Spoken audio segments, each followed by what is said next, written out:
Hey guys, it's Caleb with White Metal Games here. It is the 23rd of December. It's 2 days before Christmas, and just doing a quick update on stuff going on here in the studio. So, hope you're having a Merry Christmas, and let's just jump right into it. So, stuff we've been working on in the studio recently, we've been trying to get through, just bang through a bunch of different stuff. Been working on a lot of terrain. So as you can see here, we've been cutting up a lot of different bases for stuff. We're working on some styrofoam terrain, we're working on some MDF bases. Working on these are going to end up being planets for Battlefleet Gothic and similar Starship games like X-Wing and TIE Fighter and that sort of stuff. We're going to work on some official Imperial Basilica style terrain, some big temples and ruins and that sort of stuff. We got some Necron terrain going on over here. So busy stuff with all that. We're finally getting around to basing this bad boy. I've had this guy on my shelf for a while, and I've been trying to get him sold, but he hasn't been moving. So I thought if I put him on a nice oval base, he would finally get to pitch. So putting him on a base, we've used some 2-part epoxy to get him down there and get him nice and stuck. And then we're going to smooth this over with some filler, which is going to look nice. Here's a spiky barricade we're doing. It's one of our Poor Man's barricades that we're going to be putting up on eBay soon. Recently, I've been picking up some Forge World pieces. Been doing some work on that. Here's the start of a Blight drone. I wanted to do the base work first. So as you can see, this is the back end of it where it's going to be gooping all over these tanks. And the goop to make it splash like that was not simple. It took a couple sessions to figure out the best way to approach it. Here's the rest of the Blight drone. He's going to be assembled, but the rest of it's easy. That was the hard part. Got a Chaplain, which I always like the Chaplain Dreadnoughts from Forge World. I gave him this big old Power Scourge because even though he just gets a Dreadnought close combat weapon, I love the idea of this Chaplain being sort of repentant, and so he sort of uses this on himself and sort of smashes himself on the back and stuff, sort of like a monk would who's in a state of repentance. So I like that idea, so I wanted to go with that. I built him a custom Flamestorm cannon. So this is just a regular Flamestorm cannon from the Blood Angels Predator that I've mounted into the housing from a normal Dreadnought weapon. So you can see there's a pewter cord there at the bottom. I had to redo the cord and fix it up to make it mesh a little bit. But that turned out pretty well. I like that. I've also got a Space Wolf Dreadnought in here that I'm putting together. Let's see what else we got. Working on some new... There we go. This is a Decimator.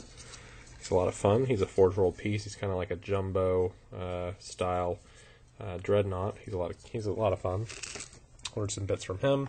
These are some slug bodies I'm working on. I wanted to do sort of a Nurgle Lord lower body for a Palanquin, so I came up with this idea to do like a giant slug body. So this is the one in that size for Demon Princes. Now, yes, Demon Princes don't ride on Palanquins, but I still thought it looked pretty cool. So here's the prototype. He'll mount in like that. And so he's got this giant slug-like lower body. And I think what I'm going to do is cast these up in resin and sell those. I also did some bigger slugs. I'm going to do these as sort of a chariot pull. I've got 2 of these I'm going to build. So I'm going to do the top part, but there's the lower body. And I also did one for a regular Chaos Lord. Here's the one for a regular Chaos Lord. So if you put them on Palanquin, you can give them this as a lower body. And as you can see, that mounts up like so, basically. Give or take. It's not, clearly this is a work in progress, but that's basically how it will work. And then you can just mount them up normally, and you can count them as a Palanquin. So that's a nice, easy way to do that. What else are we working on? So I guess the bigger stuff I can show you over here. So, as you know, we've been doing a lot of Demon Princes recently. Here's one we just finished up this weekend. We did him on Saturday. He is sort of a mini diorama, and he actually just sold. We sold him in 24 hours, which is always nice. So he's kind of a death from above kind of thing. He's a combination of Spawn bits, Demon Prince bits. These wings are from a Chimera. Tails from an old Hive Tyrant. Back's been sculpted up. The legs are from a Wyvern. Not a Wyvern, what do they call that thing?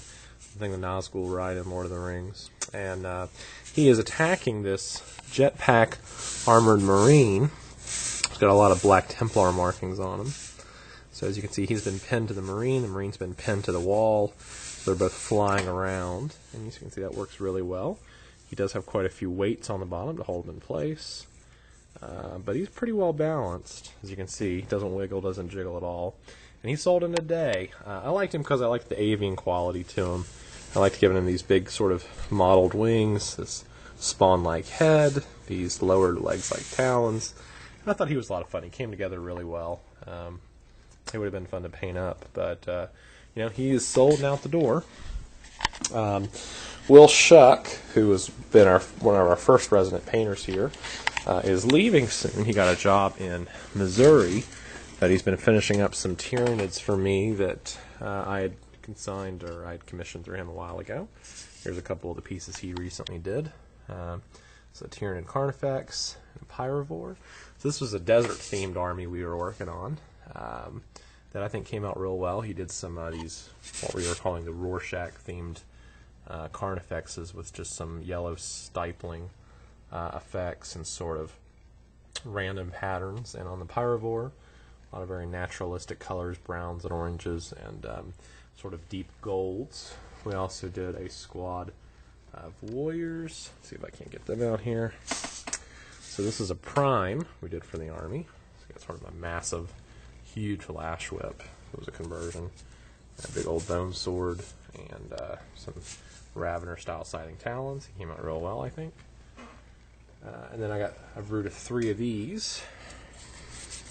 It's warriors, and they've all got lash whip bone swords too. And these are the actual lash whip bone swords from the GW line, which when you look at the two compared side by side, you can see the huge difference in the prime versus the warrior. It's a pretty massive difference. They only bear similarities in basic shape, but it really is just a huge kick. And then we've also got some Termagants in here. Got a whole brood of, like, I don't know, whatever, 30, 40 gaunts or something in there. Mostly Devourers, I think. I think they're all Devourers, actually. So these are all Daka gaunts, which is a lot of fun. Anyway, so those are ready to roll. And what's going to happen is we're going to put all that up in a lot with the Raveners we already have and the Hormagaunts and the pieces we have coming out next. We're going to put it up as like a 2,000 point army, and we're going to sell that all together. So that'll be a fun project to sell. We're hoping someone will snatch it up. It'll be a nice kick. And we're hoping someone will enjoy that, and we're going to use that money to fund our next project and move on. We've been working on this Chaos project for a while that we're eager to finish. We've got it all converted and built. Now we just have to get it painted.